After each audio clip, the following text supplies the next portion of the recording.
দেখেছি আবার সেই রেজিম আমাদের মধ্যে চাপিয়ে দেওয়ার কোনো ধান্দা আর আমরা হতে দিব না। জাতির পিতা কি উদাহরণ সৃষ্টি করলেন। আল্লাহ তাআলা বললেন, ফালাম্মা আসলামা ওয়া তাল্লাহু লিল জাবিন, সন্তান জবে হওয়ার জন্য প্রস্তুত, পিতাও জব করার জন্য প্রস্তুত।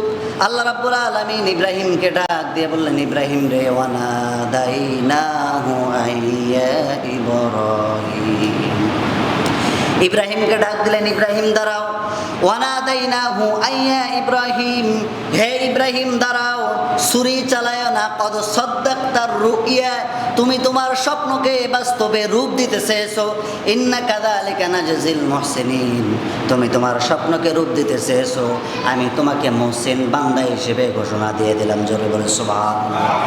তুমি তোমার স্বপ্নকে বাস্তবে রূপ দিতে চেয়েছো। কদ সাদ্দাকতার রুইয়া, তুমি তোমার স্বপ্নকে বাস্তবে রূপ দিতে চেয়েছো। ইন্না কাযালিকা নাজজিল মুহসিনিন, আমি যুগে যুগে মুহসিন বান্দাদেরকে এইরকম কঠিন পরীক্ষা দিয়ে আমি আল্লাহ তাআলা তাদের পরিচয় মুসলমানদের সামনে, জাতির সামনে তুলে ধরি। জোরে বলি সুবহানাল্লাহ। ইব্রাহিম তুমি উত্তীর্ণ, তুমি পাশ করেছো। সুতরাং আমাদের যে পিতা, যে কোরবানির মাধ্যমে সেদিন যদি আমাদের পিতার সন্তান ইসমাইল কোরবানি হয়ে যেতেন, তাহলে আজকেও আমাদের সন্তানদেরকে কোরবানি দেওয়া লাগতো। কথা বলুন ঠিক কিনা? সেই কোরবানি হতে হবে একজনের সন্তুষ্টের জন্য। তিনি কে? আল্লাহ।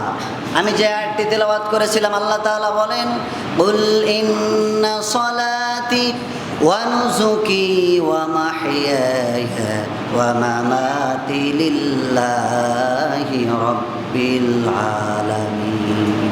আল্লাহ তাআলা বলেন, নবী আপনি বলুন, আমার নামাজ, আমার কোরবানি, আমার হায়াত আর আমার মউত কোনো মানুষের জন্য নয়, সমস্ত কিছু আমার আল্লাহ তাআলার জন্য।